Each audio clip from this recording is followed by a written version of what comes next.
Hello welcome back to our channel Cozy Hobbies. ഇന്നത്തെ video ഒരു പഴംപൊരിയുടെ റെസിപ്പി ആട്ടോ. അപ്പോൾ വീഡിയോയിലേക്ക് പോകുന്നതിന് മുന്നേ ആരും ചാനൽ സബ്സ്ക്രൈബ് ചെയ്യാത്തവരുണ്ടെന്നുണ്ടെങ്കിൽ സബ്സ്ക്രൈബ് ചെയ്ത് സപ്പോർട്ട് ചെയ്യുക. അപ്പം നമുക്ക് നേരെ വീഡിയോയിലോട്ട് പോകാം.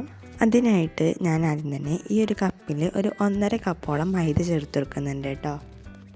കൂടെ തന്നെ ഒരു 1.5 ടേബിൾ സ്പൂണോളം അരിപ്പൊടിയും അതുപോലെ തന്നെ ഒരു 3 ടേബിൾ സ്പൂണോളം റവയാട്ടത്. ഇതൊന്ന് മിക്സിൻ്റെ ജാറിലിട്ടിട്ട് പൊടിച്ചിട്ട് അതിന് ശേഷം മാത്രം ഇതിലേക്കൊന്ന് ചേർത്ത് കൊടുക്കുന്നുണ്ട്.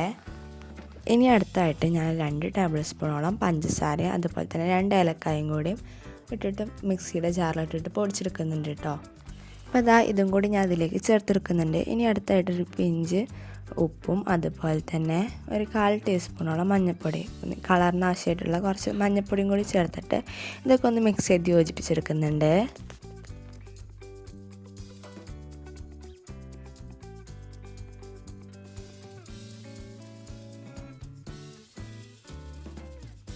അപ്പോൾ അത് നന്നായിട്ട് മിക്സ് ചെയ്ത് യോജിപ്പിച്ചെടുത്തിട്ടുണ്ട്. ഇനി അടുത്തായിട്ട് ഞാൻ വെള്ളമായിട്ട് എടുത്തിട്ടുള്ളത്. ഇത് കുറച്ചായി ചേർത്തിട്ട് ഒരു ബാറ്റർ രീതിയിലാക്കിയെടുക്കണം.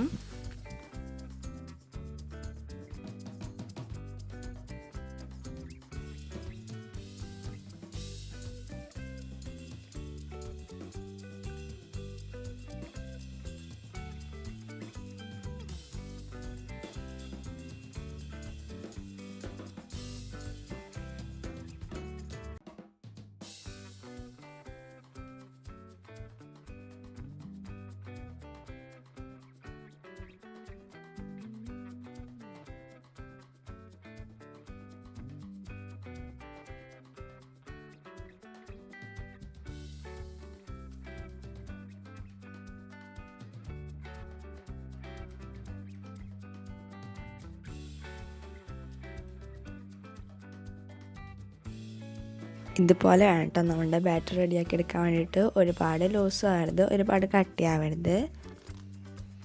അതുപോലെ തന്നെ നമ്മളുടെ മൈദ കട്ടയാവുമല്ലോ, ആ കട്ടയൊന്നും ഇല്ലാതെ നന്നായിട്ട് മിക്സ് ചെയ്ത് യോജിപ്പിച്ചെടുത്തിട്ടുണ്ട് കേട്ടോ.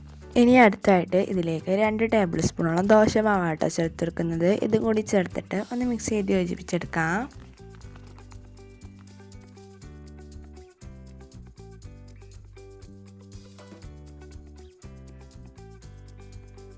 അപ്പോൾ ഇതാ നമ്മളുടെ ബാറ്റർ ഇവിടെ റെഡി ആയിട്ടുണ്ട്. ഇതൊരു ചുരുങ്ങിയത് അരമണിക്കൂറെങ്കിലും റെസ്റ്റ് ചെയ്യാൻ വേണ്ടിയിട്ട് വെക്കണം. ഇനി അടുത്തായിട്ട് നമുക്ക് എത്രത്തോളം പഴംപൊരി വേണം അതിനനുസരിച്ച് പഴം എടുക്കാം. ഞാനൊരു 4 പഴമായിട്ട് എടുത്തിട്ടുള്ളത്. ഇതിൻ്റെ തൊലിയൊക്കെ ഒന്ന് കളഞ്ഞെടുക്കുന്നുണ്ട്.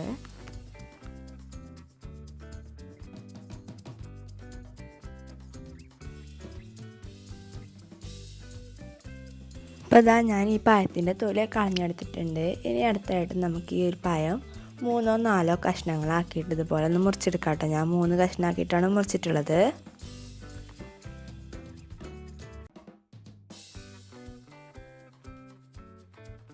അപ്പോൾ ഇതെല്ലാതും മുറിച്ചെടുത്തിട്ടുണ്ട്. ഇനി അടുത്തായിട്ട് നമുക്കിത് ഫ്രൈ ചെയ്തെടുക്കണം. അതിനായിട്ട് നമ്മൾ നേരത്തെ റെസ്റ്റ് ചെയ്യാൻ വേണ്ടിയിട്ട് വെച്ചിട്ടുണ്ടായിരുന്ന മാവിൽ ഒന്ന് ഇതുപോലെ ഒന്ന് മുക്കിയിട്ട് നമ്മുടെ ചൂടായിട്ടുള്ള എണ്ണയിലേക്ക് ഇതുപോലെ ഇട്ട് കൊടുക്കാം.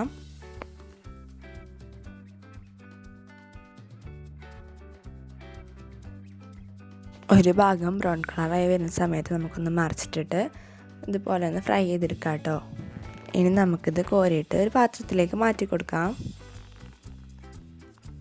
ഇതുപോലെ നമുക്ക് എല്ലാതും ഫ്രൈ ചെയ്തെടുക്കാം.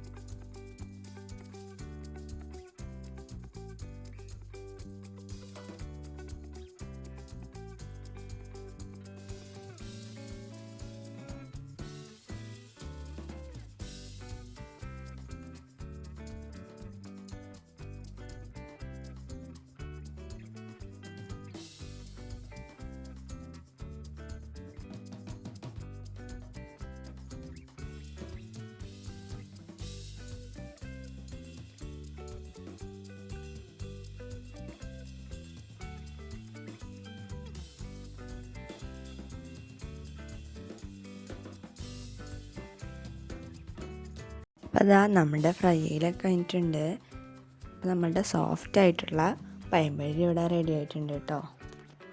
അപ്പോൾ വീഡിയോ ഇഷ്ടപ്പെട്ടാൽ ലൈക്ക് ചെയ്യാനും ഷെയർ ചെയ്യാനും സബ്സ്ക്രൈബ് ചെയ്യാത്തവരാണെന്നുണ്ടെങ്കിൽ സബ്സ്ക്രൈബ് ചെയ്ത് സപ്പോർട്ട് ചെയ്യാനും വേണ്ടിയിട്ട് മറക്കല്ലേ. അപ്പോൾ ഇത്രയേ ഉള്ളൂ ഇന്നത്തെ വീഡിയോ. പുതിയൊരു വീഡിയോ ആയിട്ട് കാണാം.